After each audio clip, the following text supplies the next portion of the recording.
haram sebab dengan tidak punya wudu. Pertama, sholat, tawaf, dan sujud. 3 poin ini sudah dibahas pada pertemuan berikutnya.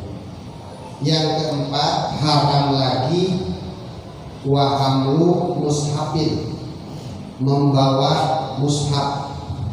Apa itu mushaf? Nih, kalau Quran ini segini nih, ini namanya mushaf. Dari mulai jilidnya, lembaran dalamnya, kertas yang berisikan tulisannya, bahkan pinggirannya yang tidak ada tulisannya, itu semuanya masuk dalam kategori mushaf. Yang pertama, ketika kita tidak punya wudu, itu hukumnya haram kita bawa. Baik itu dipegang atau dipanggul, dipikul, itu sama hukumnya haram. Dalilnya la yamassuhu illal mutahharun. Tidak boleh ada yang memegang Al-Quran kecuali al-mutahharun, orang-orang yang suci. Diperkuat dengan hadis Nabi, la yamussul mushafa illa tahirun. Tidak boleh ada yang pegang mushaf kecuali orang yang sudah suci. Ada lafaz illa setelah nafi, setelah nahi. Dia faedahnya sangat mendasar, sama sekali tidak boleh. Makanya usul fikih menerapkan hukum haram, bukan makruh. Kenapa? Pernyataannya tegas. Nah, yang haram itu membawanya. Bagaimana kalau pegang? Oh, wakisa bil hamli al masuk. Dikiaskanlah kepada membawa, yaitu memegang, dengan kias awali. Artinya jangankan memegangnya, membawanya pun itu sudah haram walaupun tanpa pegang.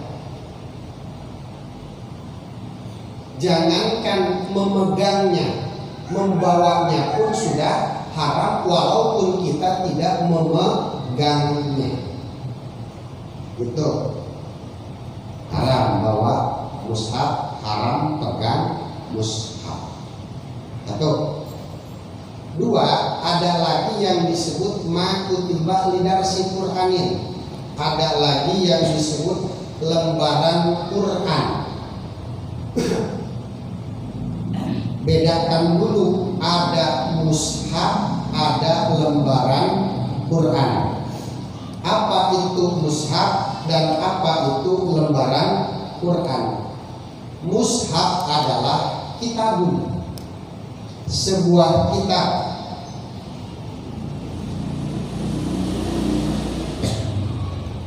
Yubasyaru bihi, yang diterapkan atau yang dimuatkan ma unzila ala sayyidina Muhammadin, wahyu-wahyu yang Allah turunkan kepada baginda Nabi, murattiban, ditulis secara tertib. Itu namanya mushaf. Ketika satu kitab sudah berisikan Al-Quran dengan rentetan yang tertib, dari mulai Al-Fatihah, Al-Baqarah, selanjutnya terus, maka jadilah mushaf. Setiap mushaf maka haram untuk dipegang, haram untuk dibawa oleh orang yang tidak punya wudu. Yang kedua, ada lagi lembaran bertuliskan Quran. Kalau ini mushaf, ya, lamun Ini namanya lembaran bertuliskan Quran. Contoh, Kang, tolong tuliskan surat Al-Ikhlas biar saya bisa menghafalnya. Saya tulis nih. Nah, itu namanya makutiba lidarsi Qur'anin. Satu lembaran yang terdapat di dalamnya tulisan Al-Quran untuk dibaca. Gitu. Bagaimana hukum yang ini? Ini sama dengan mushaf. Tidak boleh dipegang, tidak boleh dibawa bagi orang yang tidak punya wudu, apalagi punya junub. Semalam ada yang datang ke Sadeng punya junub, kagak ngaku, makanya Sadeng hujan terus mati lampu.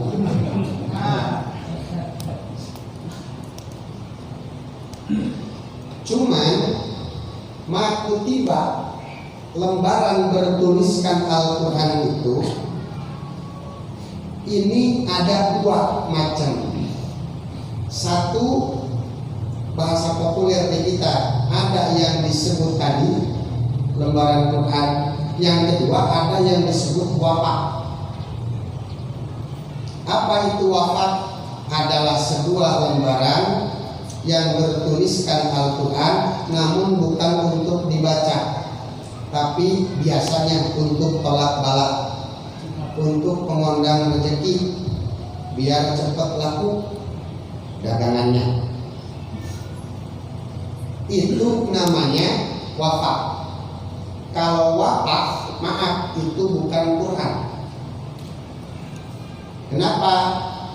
Karena dia ditulis bukan untuk dibaca, melainkan untuk diambil berkahnya. Disebutnya litawarruk. Orang tidak punya wudu pegang wafat itu boleh, tidak dosa, walaupun pegang pas tulisannya. Gitu. Dulu tuh biasanya suka ada kalau tanggal sekian bulan tulis Bismillah 100 sekali napas, nyiksa kan? Tulis Bismillah, satu Bismillah jangan napas, tulis 100 simpan di atas pintu. Itu bukan untuk dibaca, tapi katanya untuk tolak balak. Bagaimana? Itu bukan Quran, boleh dipegang sama orang tidak punya wudu. Nah, kasusnya dua. Pertama, ada ibu-ibu datang sama Ustaz Sule. Pak Ustaz, ayat pertama Fatihah itu apa ya? Oh, Bismillahirrahmanirrahim. Tolong tuliskan, kemudian kasih terjemahnya biar saya baca dan saya hafalkan contohnya. Maka Ustaz sudah nulis Bismillahirrahmanirrahim dengan menyebut nama Allah. Datang lagi yang kedua, mama, Ustaz, ini anak sakit-sakit melulu, tolong kasih jape atau apa kek. Oh tenang, saya kasih wafat. Oh syukur. Diam baik tuh Ustaz sudah. Belum nulis korek ucap diam. Oh tenang Pak Ustaz, 50.000.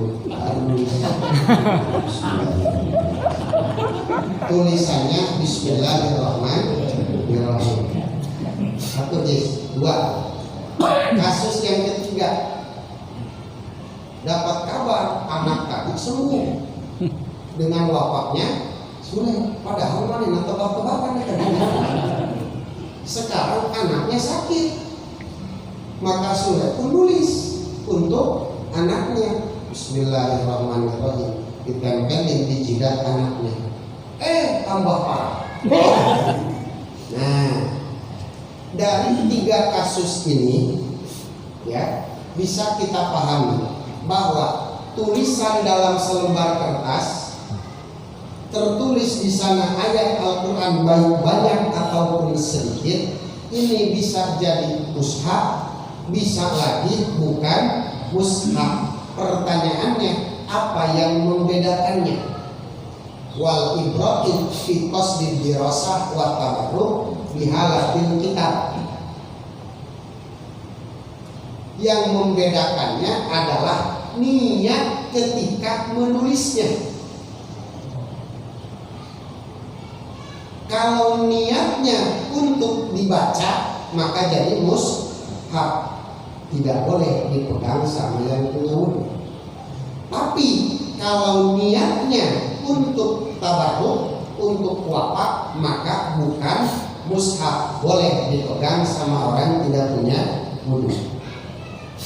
Jadi ketika nulis memang mana nulis niatnya naon tak? Niat untuk memberi ilmu pada orang lain, apa niat mencari nafkah? Tuh. Lamun niat merek wafat, ya jadi tabarruk. Timbul pertanyaan, kumaha lamun sule bikin wafat, bikin bismillah we. 10 amplop, bismillahirrahmanirrahim, bismillahirrahmanirrahim, 10 amplop. Terus gimana? Jangan eta, tergantung kamu. Kalau ada yang minta wafat, saya niatin wafat. Kalau ada yang minta buat belajar, saya niatin ini adalah buat belajar. Duna ma ba'daha. Niat setelah dituliskan bismillah tadi itu tidak dihitung, melainkan yang dihitung dan menjadi patokan adalah ketika menuliskannya. Betul. Baik itu tulisan tersebut untuk dirinya sendiri, bil katibi li nafsihi, yang nulisnya Sule, yang niatnya Sule, buat dipakai sama Sule. Bil katibi li nafsihi, tinggal tanya, lek niatnya jangan naon, niat untuk baca Quran. Oh, untuk siapa? Untuk anak saya atau untuk saya sendiri. Maka namun diniatkan untuk dibaca, itu jadi mushaf. Kalau tidak diniatkan dibaca, tidak jadi mushaf. Dua, gimana kalau untuk orang lain? Kalau untuk orang lain terbagi dua.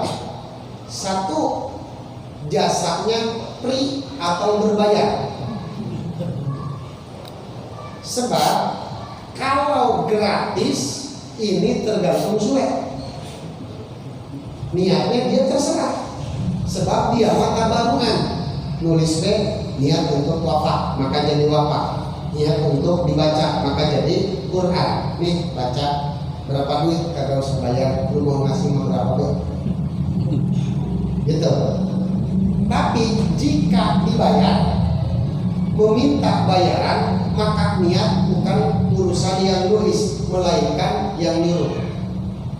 Pak Ustadz, tolong tuliskan ayat Al-Quran surat anu sampai ayat anu untuk saya jadikan tolak balak.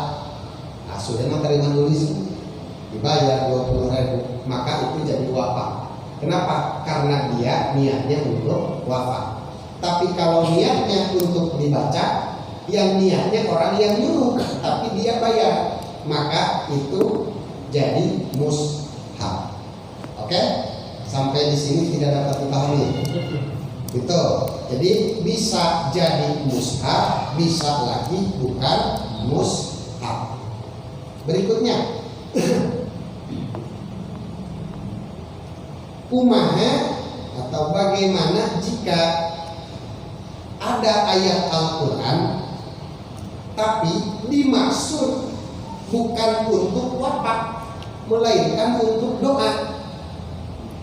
Kebetulan doanya dari Al-Quran. Tuh, cek tijan kayak kaji, tolong tulisin doa buat anak. Tulis Quran. Rabbi ij'alni muqimas sholati wa min dzurriyyati rabbana wa taqabbal du'a. Kata cek emak Mang Badri, kalau bahwa min dzurriyyati, bayangin anak satu-satu. Rabbi ij'alni muqimas sholati wa min dzurriyyati. Anak pertama bayangin. Rabbi ij'alni muqimas sholati wa min dzurriyyati. Anak kedua bayangin. Rabbi ij'alni muqimas sholati wa min dzurriyyati. Anak ketiga bayangin. Ini ketika kita berdoa sendiri. Kalau lagi jadi imam ulah lebih baik. Nah, kita angus-angus batur helai manten ngaminan. Nah, ditulislah urang Robit alim kuma sholat tahjan doa. Gimana itu? Mushaf bukan. Itu adalah doa. Maka tijan boleh pegang walaupun tidak punya wudu. 2. Bajil nanya, Haji, doa buat anak yang dari Quran itu apa ya? Saya ingin baca. Kan kalau baca itu jadi dapat pahala baca Quran ya? Ya. Ditulis Quran, tulisannya masih sama. Robbi Ali muqimas sholat, maka itu jadi Quran itu. Karena hari tijannya pengen doa, kalau bajil pengen Quran. Gitu. Ya. Jadi Robbi Ali muqimas sholat, Rabbana hablana itu bisa jadi Quran, bisa juga jadi doa. Tergantung waktu nulisnya. Kalau nulisnya untuk Quran jadi Quran, kalau nulisnya diniatkan doa jadi doa. Itu kalau gratis. Tapi kalau ada yang bayar, maka yang niatnya itu adalah yang bayar. Artinya begini, kalau yang bayarnya, yang nyuruhnya Mamat, yang ngerjainnya Amsar, kata Mamat, tulisin Robbana hablana, harga bayar 20.000 gitu. Buat apaan, Mat? Ada B terserah gua. Nah, Mamat niat untuk tabaruk, Amsar niat untuk Quran. Gimana? Maka itu jadi tabaruk. Kenapa? Karena Mamat yang nyuruh, dia bayar. Wa illa fa'amiruhu, jika Amsar menulis bukan karena Allah, bukan sukarela, melainkan dia ada bayaran, maka niat yang dihitung adalah niat orang yang menyuruhnya, bukan niat orang yang menulisnya. Oke? Wa illa fa'amiruhu, jika tidak tabarrukan. Titik. Berikutnya, bawa mushaf haram jika yang dibawanya adalah mushaf. Bagaimana kalau kita membawa mushaf beserta yang lainnya? Oh, ini tergantung. La hamluhu ma'a matain wal mushaf ghairu maksudin bil hamli. Pak, itu koper berapa duit? 250.000. Oh, itu Quran berapa? 30.000 atau misalkan 50.000. Ya udah, saya beli kopernya 250.000. Sekalian deh saya bayar mushafnya ke 50.000. Tolong ya masukin Quran ke mushaf, ke koper tadi. Dibayar semua, pulang bawa koper. Maka itu tidak haram. Kenapa? Kita bawa koper, bukan bawa mushaf. Oke? 2. Contoh deh ya. Mau kemana? Mau ngaji. Ngaji apa? Ngaji Quran. Mana Qurannya? Ini. Lah, Quran dipegang begitu aja mau ngaji, tetap di jalan kena gebuk. Nih, nih kantong, masukin kantong deh biar bersih. Oh ya udah, dimasukin kantong. Gimana itu? Itu mah harus punya wudu, karena kita niat bawa Quran. Wadah hanya untuk menutupi agar tidak terkena debu. Gitu. Itu bedanya ya, bedanya. Jadi ada bawa kantong, ada bawa Quran. Enak ya. Tidak setiap wadah yang di dalamnya terdapat Quran itu harus dipegang dengan punya wudu. Halaman mobil, di mobil ada Quran. Berarti setir lagi kudu pegang. Kita pegang setir harus punya wudu. Kita bukain pintu harus punya wudu. Maaf, kita bukan mau pegang Quran tapi pegang pintu mobil. Kita bukan mau duduk di dalam wadah Quran tapi kita mau duduk di atas jok mobil. Ini tak gambaran ada, ya gambaran gitu mah. Terus ada yang pernah nanya, di mana hukumnya bawa Quran ditaruh di bawah jok motor? Quran ditaruh, jok ditutup, kita duduk di atas, berarti di bawah pantat kita ada Quran. Di sini ilmunya. Tergantung lu mau masukin Quran apa mau masukin kantong. Kalau yang kita masukin kantong maka tidak masalah. Sebab apa? Yang di bawah pantat kita bukan Quran melainkan kantong. Tapi kalau kita walaupun di atas kantong, di dalam kantong niatnya naruh Quran, yang kita simpan adalah Quran, maka itu kita di bawah pantat kita adalah Quran. Tapi walaupun hukum fikih mengatakan seperti itu, tetap kita kagak bakalan karena sebagian orang kadang-kadang maafnya ini Quran naruh HP di atas, kita masih nggak berani. Tapi kalau kawan berani biasa kan di Quran tuh kan gini. Pernah yang ngomong, kata dia ini gitu kan, sok rendah apa di Quran, ditanya beda demi batu bagus bener niatnya. Naruh HP di atas Quran bukan untuk merendahkan Quran, tapi untuk lebih menyebar, untuk lebih nyaman ketika menyebarkan ilmu Quran. Pernah nanya Quran, aku namun ditututin di HP dan Quran cuma ketiupan angin. Ketiupan angin dari Quran muka ditutupannya kok HP jadi airnya jelas dulu lebih jelas. Jadi kita nutup itu bukan karena niat merendahkan atau menghinakan, tapi untuk lebih leluasa menyampaikan ilmu Al-Quran. Karena tidak setiap orang yang kita injak itu hina. Sok kayak santri nginjekin kiai.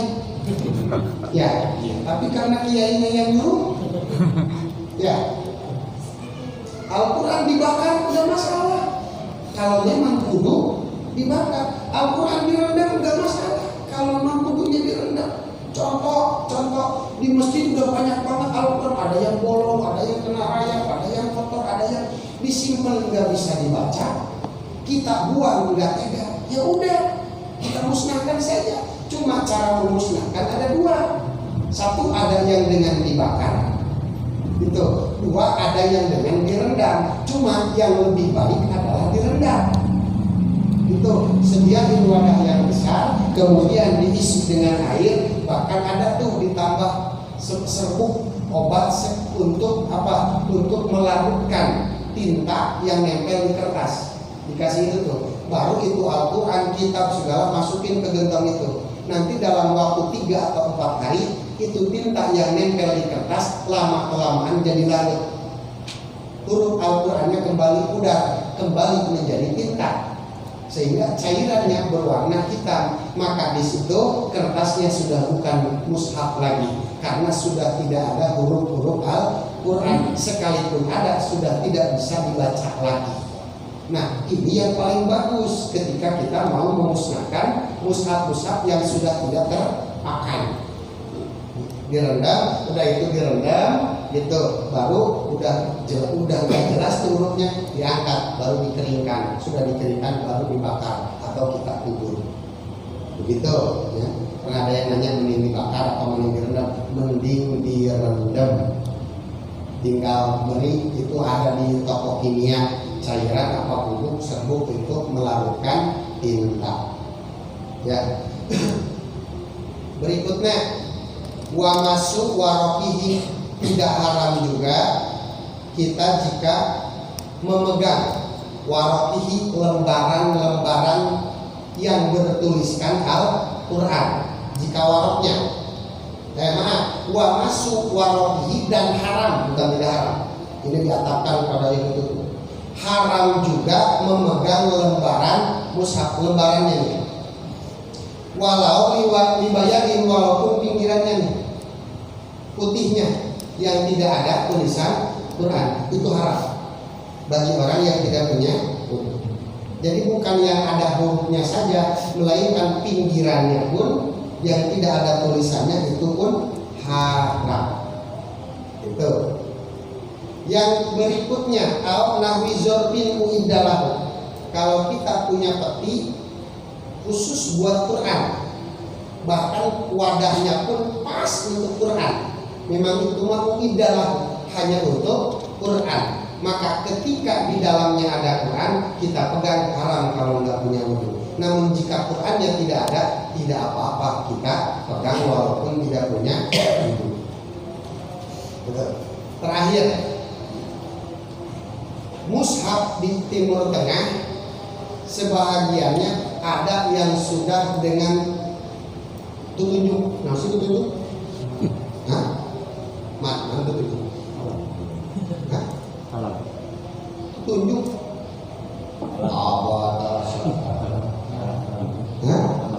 Kalau alat, nah, itu tuh ayah anubis jeung tekanan. Nah itu tuh di Madinah ayat, ya. Jadi Quran yang sudah ada tunjuknya.